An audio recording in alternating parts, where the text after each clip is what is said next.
You've probably heard of the Trojan War, right? The grand story with gods, epic heroes, and of course that giant wooden horse.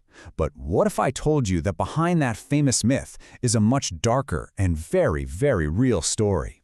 It's the story of a civilization's fiery end, a full-blown apocalypse so complete that its memory only survived as a legend. Let's dig in. So to get to the bottom of this, we're not actually starting in the Bronze Age. We're jumping forward to the 2nd century AD with a Greek traveler named Pausanias. Picture this. He's standing in front of the ruins of the ancient city of Mycenae, just staring at these city walls. And the stones are so massive, he literally can't comprehend how normal people could have lifted them. His only conclusion? It had to be the work of the Cyclopes, the one-eyed giants from the myth.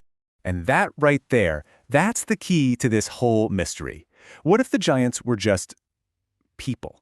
Pausanias was looking at the wreckage of a civilization so advanced and whose collapse was so absolute that its own descendants hundreds of years later had completely forgotten who built it. The giants weren't mythical creatures. They were his ancestors. So let's do it. Let's jump back in time, all the way to the 2nd millennium BC, and meet these so-called giants, the Mycenaeans, when they were at the absolute peak of their power. See, Mycenae wasn't just some city. It was the capital of a military superpower. These guys were one of the heavyweights of the ancient world, right up there with the Egyptians and the powerful Hittite Empire. This was the legendary home of King Agamemnon, a place built for power and designed for war. The Mycenaean world was this whole network of heavily fortified citadels. You have the main hub at Mycenae, but also other major centers like Pylos and Tiryns. Their influence spread all across the Aegean Sea, which, of course, put them on a collision course with major rivals like the city of Troy over in Anatolia and the Hittite Empire.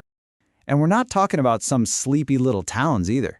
At its height, Mycenae itself was home to over 30,000 people. I mean, for the Bronze Age, that's a sprawling metropolis. It was a true center of gravity for the whole region. And what's so fascinating is their entire culture seemed to revolve around two things: warfare and incredible wealth. They're kings. These guys were powerful warrior chiefs, and they were buried with just astonishing treasures, like the famous mask of Agamemnon made of solid gold. This society was rich, for sure, but it was also a proud, martial society, always ready for a fight. And that readiness for a fight brings us to the heart of the legend, the city of Troy. For centuries, everyone just assumed it was a fictional place from a poem. But then, archaeology uncovered a chilling and incredibly violent truth buried deep under the earth. So, what did the archaeologists actually find? Well, the evidence is pretty stark. It's like a crime scene. All across the ruins of Troy, you see these obvious scorch marks on the stones. This is the physical proof of a massive, city-destroying fire. This place was torched. And it wasn't just fire. The signs of violence were everywhere. The ground was literally littered with bronze arrowheads, the remnants of a final, desperate battle that was fought right there in the streets. This was not a peaceful transition. But maybe the most haunting discovery of all were the human remains.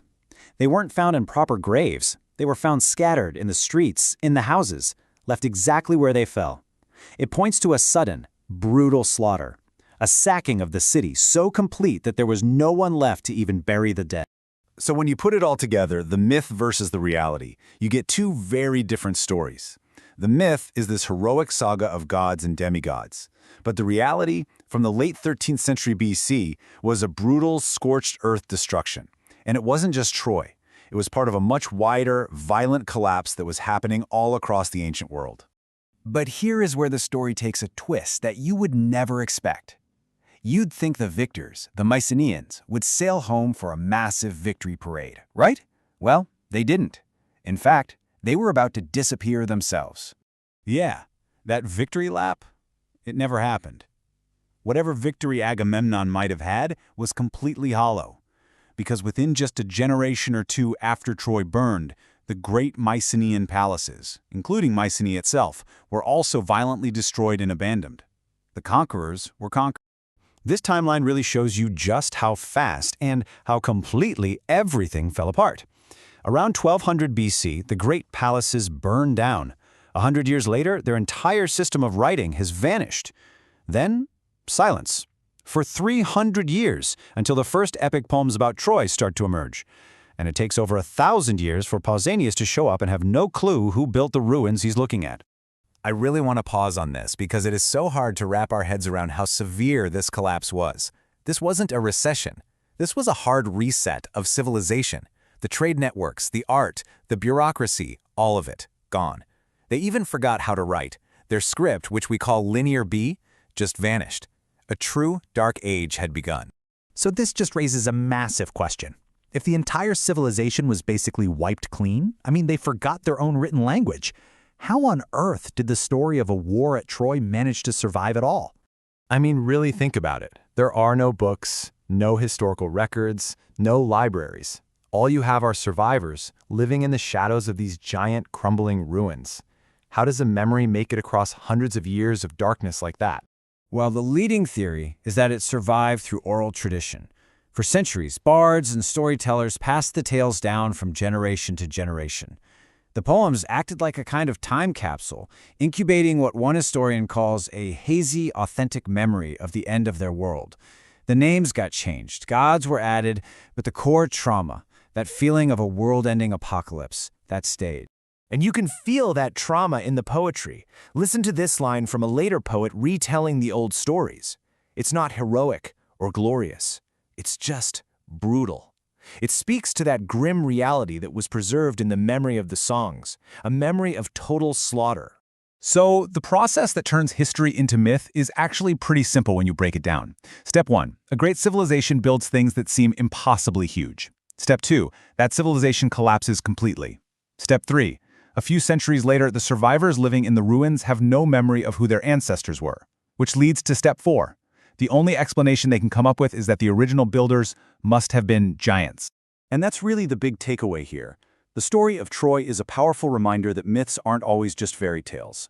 A lot of the time, they are fossilized history, the shattered pieces of a real event reassembled into a story after the memory of the facts has faded. And it really makes you think, doesn't it? If our own civilization, with all its complexity, were to collapse, if all our records were lost, what would people 1,000 years from now remember about us? Which of our achievements, our skyscrapers, our space stations, the internet, would survive as historical fact, and which would seem so impossibly advanced that they could only be explained away as the work of giants?